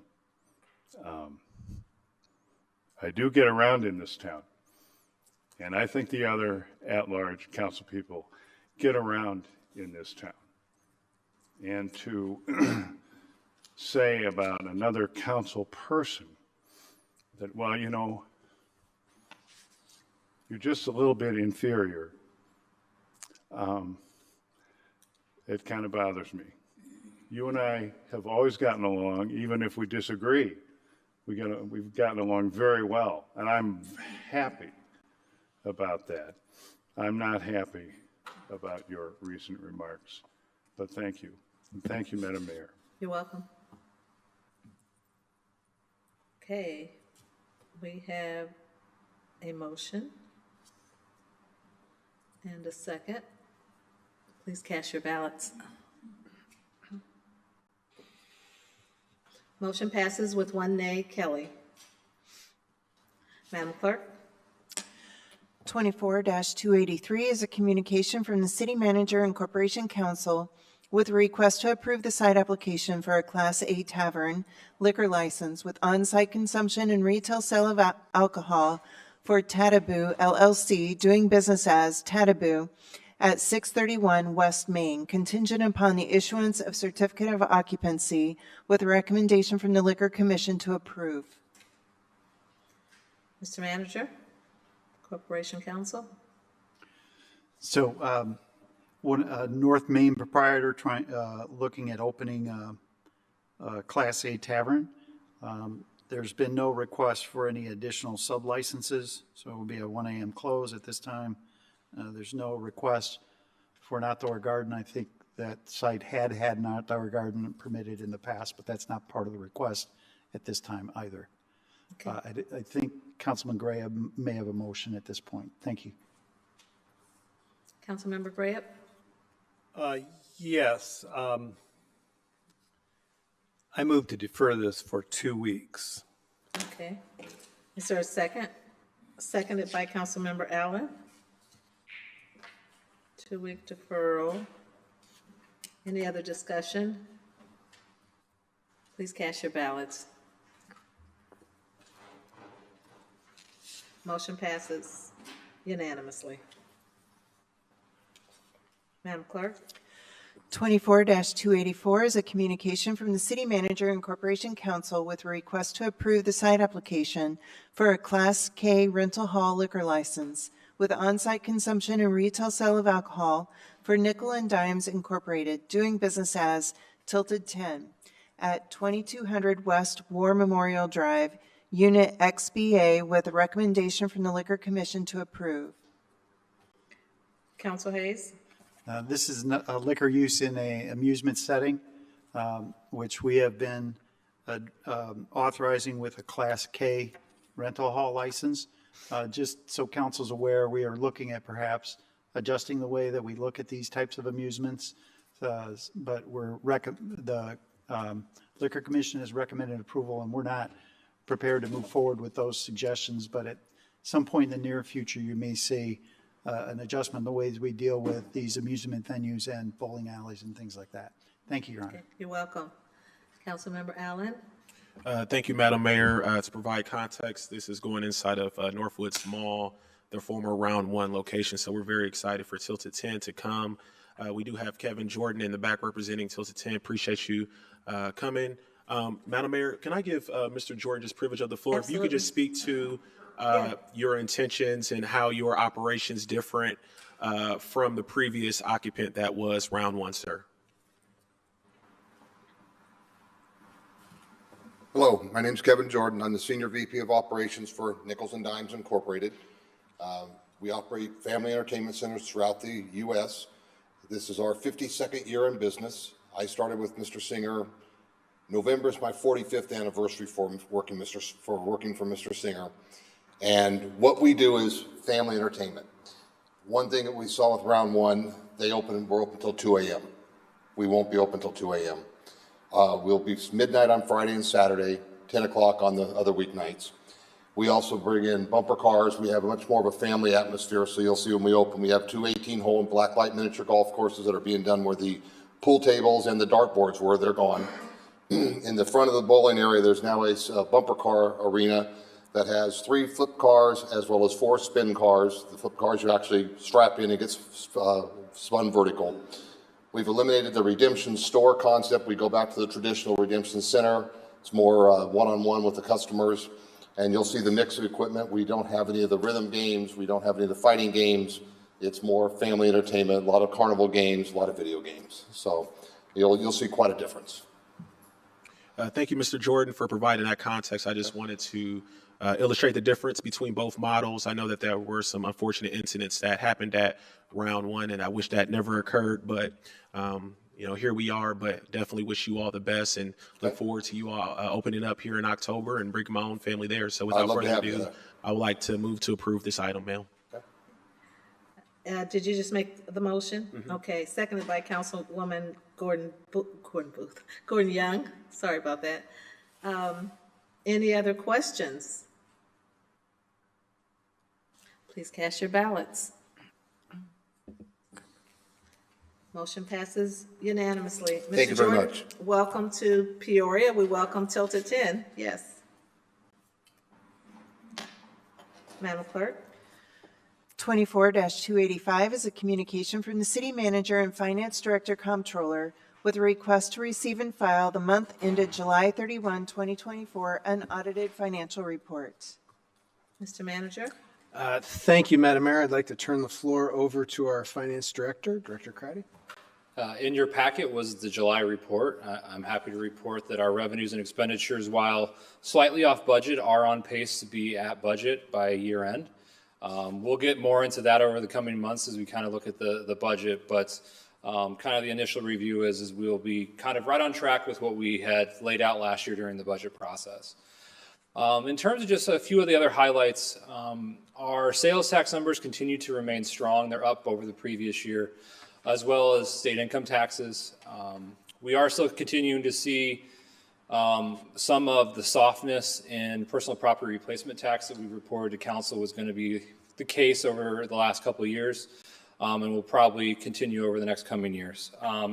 The only item that's not in here that I just wanted to draw attention to council is with the August report, you will see that the Civic Center has paid back the full amount of their bridge loan. The Civic Center is still obviously completing many of the projects associated with that grant project, but on the August report, you will see that there is no outstanding debt from the Civic Center. And with that, I'm available for any questions. Any questions for Director Craddy? Councilmember Sear? Thank you, Madam Mayor. Director Craddy, thank you again for your time with the coffee with me yesterday. I don't really have any questions tonight.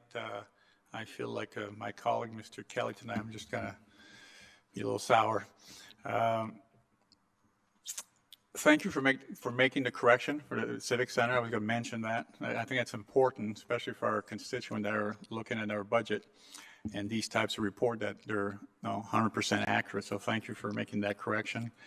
I just want to point out maybe just a few things if anybody cares. I mean, the grocery tax that you mentioned to me, right, next year, we're talking about our deficit for the budget of $2 million. It's actually going to be $4 million, but that won't hit us until 2026. Is that correct? That is correct. So that won't hit us next year. Obligation for the pension is still going up every year. We all know that. But the personal property replacement tax, and you always make a comment in that report about how some of that goes towards the pension. Can you explain that just a little bit further? Because obviously, when there's a discrepancy, the general fund will take care of that, correct? Yeah, and in terms of the funding for our public safety pensions, we really have three funding mechanisms. We have property taxes, we have personal property replacement taxes, and really any remaining amount gets transferred out of the general fund. So what we see is when we see the numbers coming down from personal property replacement tax, it means more of the reserve dollars from the general fund have to go towards those pension obligations. And so, you know, over the last couple of years, we peaked at around $28 million for personal property replacement tax. Last year was 20, and this year we estimate probably being around 12.5 million. So that reduction is just starting to put more pressure on the general fund for that portion of making our obligation payments for the pensions. Last question. Our staff has done a tremendous job with all kinds of money we've been getting, grants from a lot of our different departments, especially for police and fire. The accounting is a little different, though. Can you explain to us and our constituent how does the accounting works? Because these numbers are off, obviously, because, well, just explain it, please. Yeah, so really with grant dollars, you know, we can have expenditures that are occurring during those time periods, and we recognize the revenue once we receive it. So things like the American Rescue Plan funds, we received the funds back in 2021 and 2022, but we don't recognize that revenue until the dollars are spent. So really when you're looking at grant dollars, and I think we'll see it when we have discussions on the 25 budget, is it's really dollar in, dollar out. And so when the grant dollars are not at the same level, our revenues will drop, as will our expenditures. Thank you, Director. Thank you, Madam Mayor. I'm sorry, I didn't hear you. Thank you, I said. Okay, you want to make a motion? Sure, yeah. Move to accept the, what do we see here? Let me read the first page. Move to receive and file. Okay, seconded by Councilwoman Gordon Young. Councilmember Grant? If we could just put it in reverse for a minute, Director Craddy, on the repeal of the grocery tax at the Springfield state level. What did you say to Councilman Sear about that problem and when we might have to deal with that? So the grocery tax is repealed on the state level effective 1/1 of 26. So that will be an issue that will come up during the budget process next year. And that would put us behind to the tune of how many millions of dollars? It would be a reduction to the general fund of about $4 million. And Manager, have we expressed, Mayor, our concern about this with other municipalities, about how wonderful it is that J.B. Pritzker can say he's done this, but guess what? He's taken money away from our operation. There's the IML had their conference this last week in Chicago, and at a city managers roundtable, we had a discussion about this item in particular, and there were about 40 communities that were represented at that roundtable, and the large majority of them are going to wait until 2025 to take up this matter before 2020. We have until October of 2025 to take this matter up. There have been some that have gone out and made the change already. Normal was one that just recently did, but others are waiting until the fall of next year in the budget process to do that. Why the delay? Just the time and just looking at it, saying it's probably more appropriate to take it up after next year, I think is the sentiment that was coming from. And they're concerned the same as we are about this loss of revenue. Yeah. Yes. Yes. Okay, thank you. Welcome. We have a motion and a second to receive and file. Please cast your ballots. Motion passes unanimously. Thank you, Director Craddy, again. Madam Clerk? 24-286 is a communication from the City Manager, Director of Community Development, and Corporation Counsel with a request for the following. A, approve a resolution approving the intergovernmental agreement between the City of Peoria and the Illinois Department of Transportation regarding cooperation on stormwater management, providing for the annexation of 6500 West Route 150, Peoria, Illinois, and the abatement of stormwater utility fees. B, adopt an ordinance annexing property located at 6500 West Route 150. And C, adopt an ordinance rezoning property to a Class I-1 Industrial Business Park District for property located at 6500 West Route 150. And we need separate votes on each, please. Thank you. Corporation Counsel Hayes. Thank you, and I'm grateful to have Deputy Director Allison here to catch me when I fall. These three items are intertwined. I mentioned previously before the hearing that the Illinois Department of Transportation agreed to our request for an annexation agreement and a sanitary sewer easement to allow us to extend sanitary sewer to the Pringle and Haven on the Farm sites. So that intergovernmental agreement addresses the annexation of the property, preserves certain uses that are beyond the present uses of the I-1 zoning that we're going to be granted, and develops the matrix under which we'll be waiving their stormwater utility fees.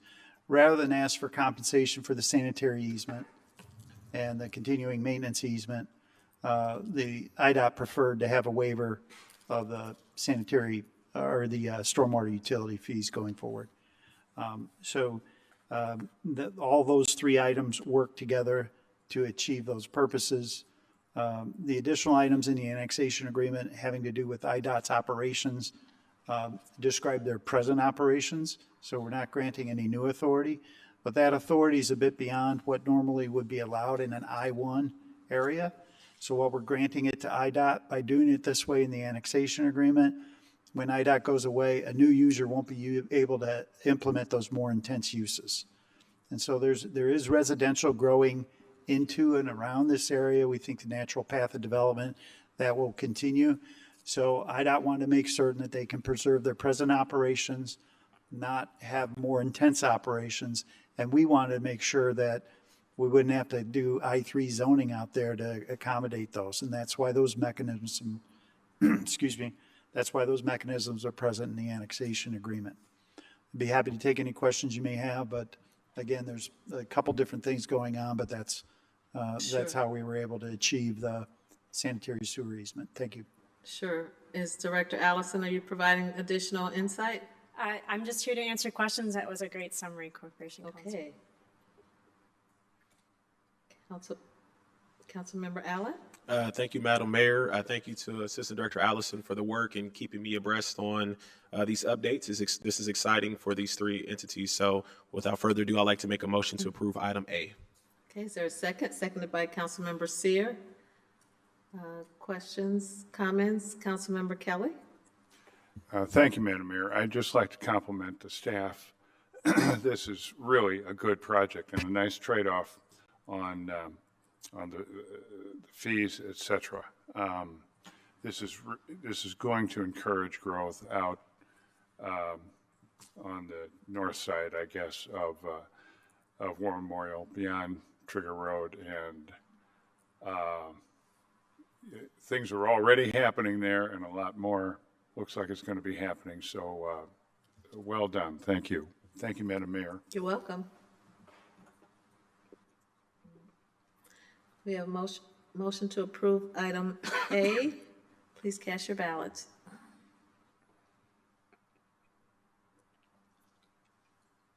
Motion passes unanimously. Councilman Allen?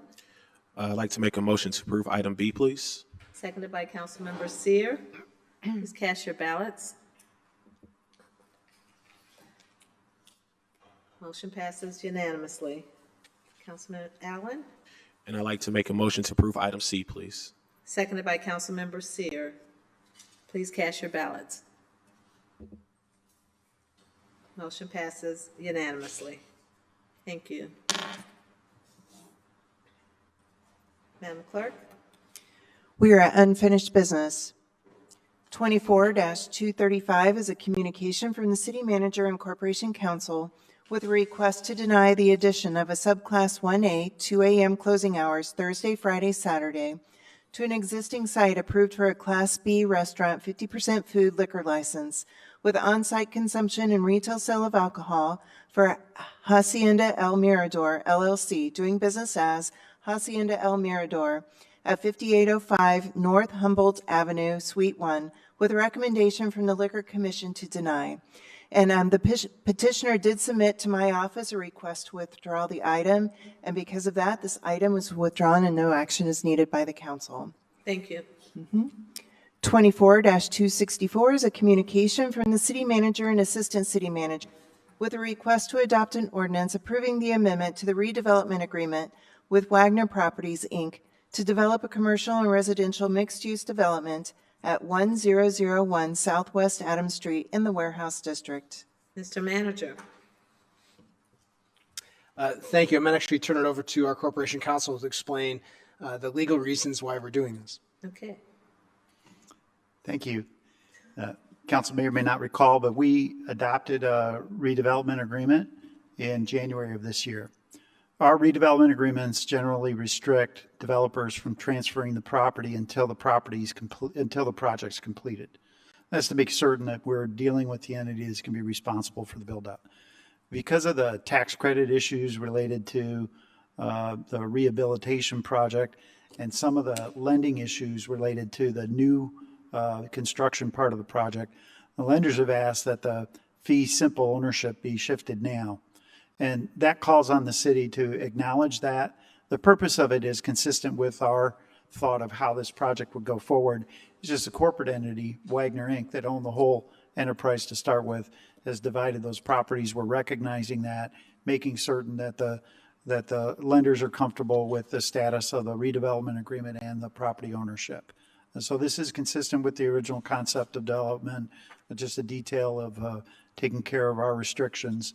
So we're asking the council to approve the redevelopment agreement amendment so that we can allow the project to get funded and financed. Thank you. Thank you very much. Councilmember Jackson? Thank you, Madam Mayor. I would just like to make a motion that item number 254 be approved, and we're excited to finally see this project move forward. Is there a second? Seconded by Councilmember Euler. Any discussion or questions? Please cast your ballots. Motion passes unanimously. Thank you.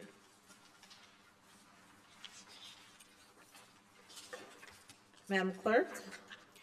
If there is no further unfinished business, we would be at new business. Is there any new business? Councilmember Seer? Thank you, Madam Mayor. Just a question for Mr. Hayes or Mr. Manager.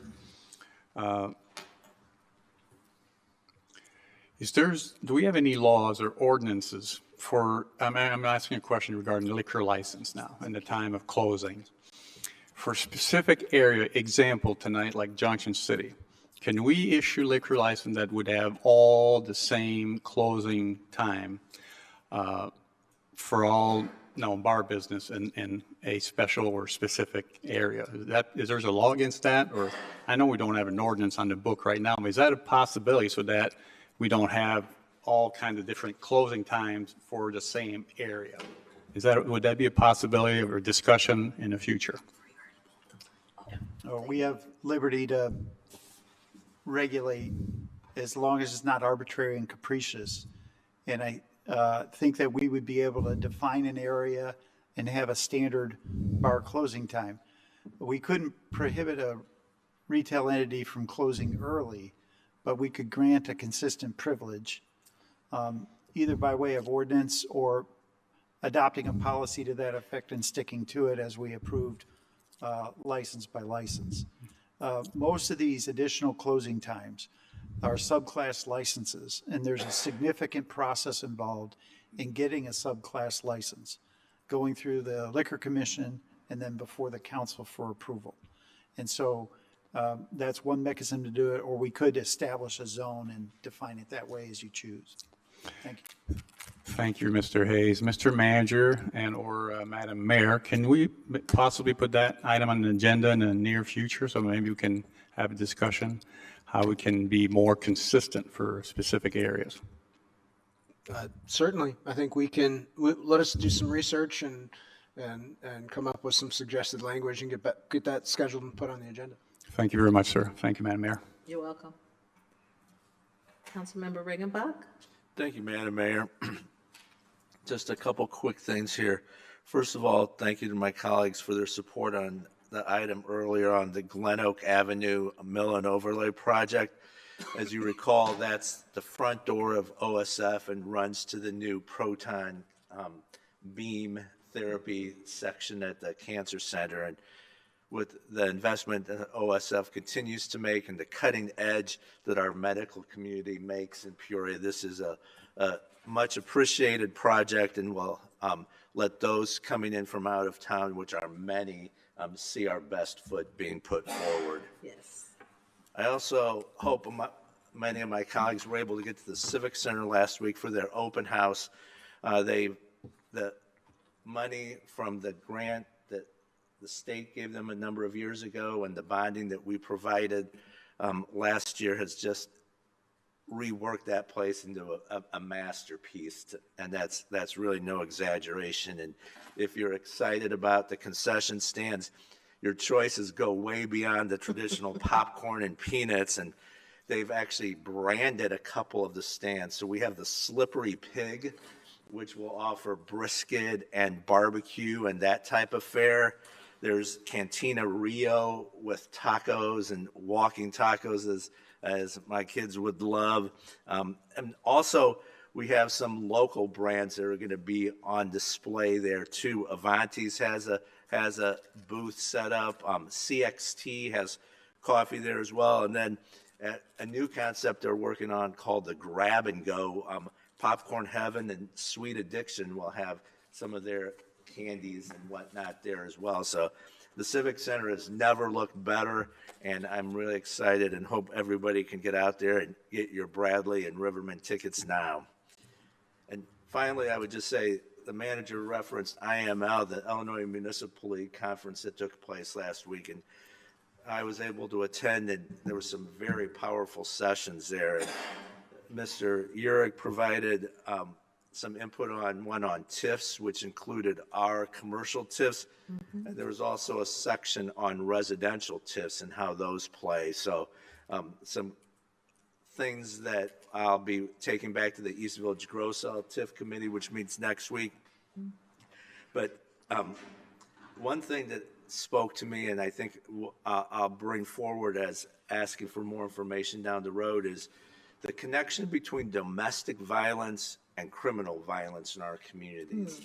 And Rockford has put together a program that they have a center, for lack of a better word, what we would call a wraparound center, where those who are affected by domestic violence can go to one location and get multiple services, rather than making people go to multiple locations and relive the worst day of their life to the intake worker at multiple places.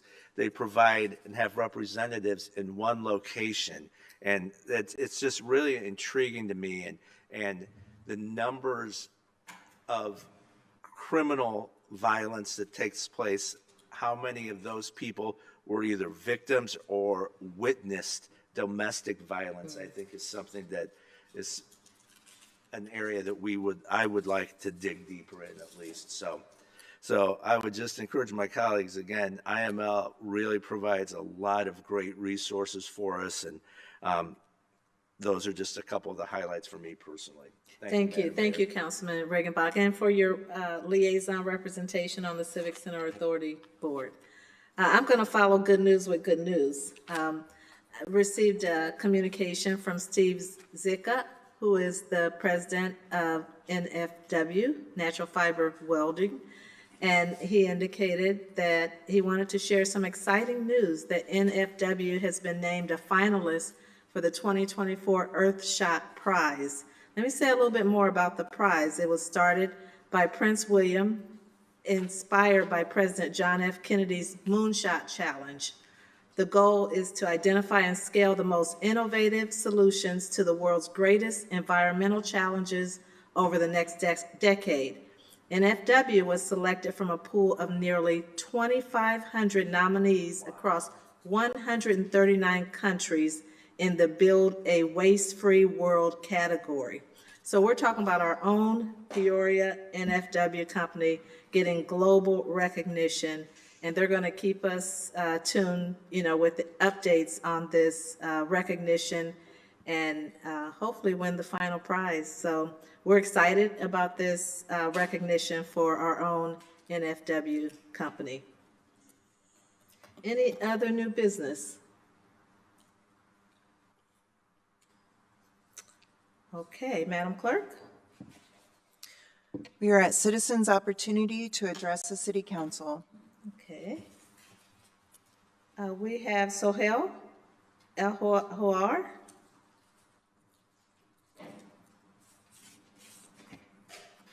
Good evening, Mayor, Madam Mayor, council members. Many Peorians are disappointed you did not have a ceasefire resolution on the ballot. Today I received a call from my son. He said, "Baba, I noticed something interesting. The Palestinian resistance fighters often film their attacks on invading tanks and armored vehicles. They then proceed to film the helicopters and soldiers evacuating the casualties. But they never shoot at them." He said, "I was wondering if they can film these soldiers, shouldn't they be able to shoot them as well?" But they did not.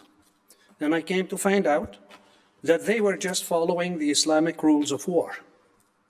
Only target those who are fighting you, and do not kill civilians or the injured. Do not destroy infrastructure, hospitals, schools, residential buildings. Do not destroy crops, trees, or livestock. Rules that were established more than 1,400 years ago. You see the same approach being taken by the Lebanese resistance, as they have only been targeting military installations. Now contrast that with what happened in Gaza. As of today, and just over this past year, in a place with 2.3 million people that fit like between Pekin and Dunlap, just imagine that. 47% of which are children. 60% of residential buildings are damaged. 80% of commercial buildings and facilities are damaged. 65% of cropland area damaged. Only 17 of 36 hospitals partially functional. 65% of roads network damaged. 85% of school buildings damaged, in addition to churches, mosques, and many other things. More than 41,000 people killed in Gaza. In one estimate, out of 34,000 of those who were confirmed identities of those 41,000, 60% were not men of fighting age. More than 95,000 people injured in Gaza alone. They estimated the resistance force to be 34,000 people strong at the start of the genocide. They killed more people than that, and the resistance still fighting strong. They were mostly targeting and killing civilians. One massacre after the other, one war crime after another. Even animals were not spared. One lie after another, with no accountability to anyone, and the continued support of the very countries that claim to be the guardians and the protectors of freedom and human rights in the world. And it's all so well documented. They moved their genocidal operations to the West Bank, and now they are moving them to Lebanon. We must say no, not in our name. We must send Washington a strong message that we are furious that our tax money is being used in support of genocide. We are furious that our tax money is being used to support the indiscriminate killing of people in Palestine, in Lebanon, and in any other place in the world. Remember the pagers exploding in shops, homes, and other public places a week ago? Isn't that terrorism? The terrorist extremist prime minister of the apartheid state is making Biden and his administration look like fools. We send our Secretary of State to push for a deal, and as soon as he leaves the occupied territories, while announcing that a deal was close to be made, and before he even landed in Egypt, the Israeli PM outright contradicted him. The pagers attack occurred just as the Biden administration sent Amos Hochstein, Washington's top envoy tasked with averting a war between Israel and Hezbollah, to urge the Israeli government to calm the situation with Lebanon. Instead, Israel responded by escalating the conflict. They are treating us with utmost disdain while using our money to kill and destroy and using our political influence to avoid accountability. And we are still giving those to them. You have a choice. Either be true to the values of human dignity and freedom we should all aspire to, or be a politician for hire. If you do not support a ceasefire, you are either a true supporter of genocide, or you are betting your moral values on the prospect of getting some more votes. Your choice. Ceasefire now and free Palestine, and thank you for listening. Darcy Katie.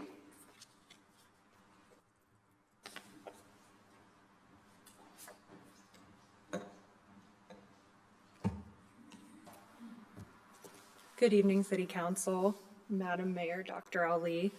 So within the last few weeks, Peoria for Palestine has had the privilege to have open and honest dialogue with many council members, for which we are deeply grateful.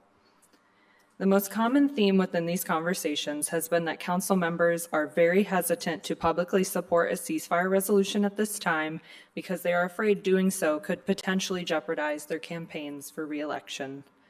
I have heard the word afraid used innumerable times within these conversations with all but one council member of the 6 that currently support the ceasefire resolution, and it is deeply concerning.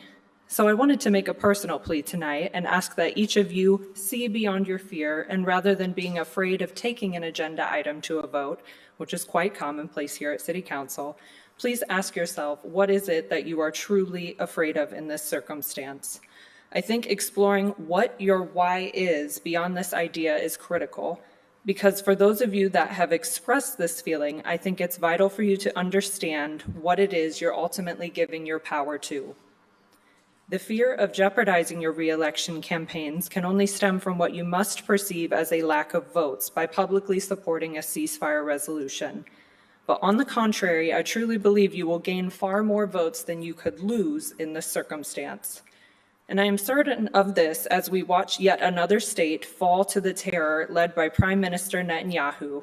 First it was Palestine, currently it is Lebanon, and next it will be Syria, as part of their Greater Israel plan that has been publicly released. Terror that not even citizens of Israel want at this time, hence massive protests across Israel, reaching up to 500,000 plus people against the Israeli government's refusal to agree to a ceasefire resolution. Support of a ceasefire resolution will only continue to grow globally, nationally, and locally as more states are attacked by Israel. I think it's a sad day when the idea of publicly supporting a ceasefire resolution, which has been the single most successful and effective tool at getting hostages back home to their families and stopping the bloodshed of innocent Palestinian civilians, is seen as something to be afraid of. I believe it is time to let go of this unfounded fear and instead focus on the healing. I think it's a much more efficient and effective use of our time and energy. It's my understanding that the final stage of healing is what happens when you use what happened to you to help others. We, Peoria for Palestine, are doing that work. The community at large is doing that work, even after losing friends, family members, and colleagues in this current genocide. And I ask that each of you join us in uplifting our local community in its healing journey. Taking a ceasefire resolution to a vote is part of this healing, because to do so is a step beyond merely being heard. It is also acknowledgement and ownership. After the community's diligent and continued efforts to advocate for the ceasefire resolution to the benefit of the hostages and their families, the entirety of the general Palestinian population living through a genocide, and all people who wish to see an end to the bloodshed, we believe it is our right as your constituents to be fully acknowledged by taking the ceasefire resolution to a vote. Far less life-threatening issues have made their way onto the agenda since the beginning of this year when we started advocating for this cause. They have heard their thoughts and ideas acknowledged by this council and followed up by a vote on those said agenda items. We ask, why do we as your constituents not deserve equal treatment?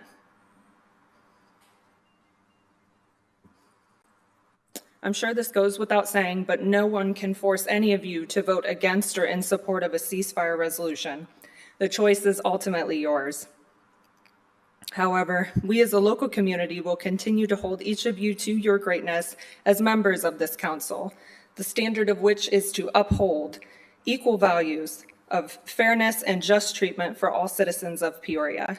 So we ask that you collectively honor this commitment to this standard by taking the ceasefire resolution to a vote and fully acknowledging your constituents in the community who want the bloodshed to end so the healing can begin. Thank you, and ceasefire now. Thank you. At this time, I would like to invite a motion to adjourn and to convene in closed session immediately following the adjournment of the City Council meeting pursuant to the Open Meetings Act 5 ILCS 120/2C11 to discuss pending and probable or imminent litigation, and pursuant to the Open Meetings Act 5 ILCS 120/2C21 for approval by the body of closed session minutes and for the semi-annual review of closed session minutes. Moved by Councilman Seer, seconded by Councilmember Euler. Please cast your ballots.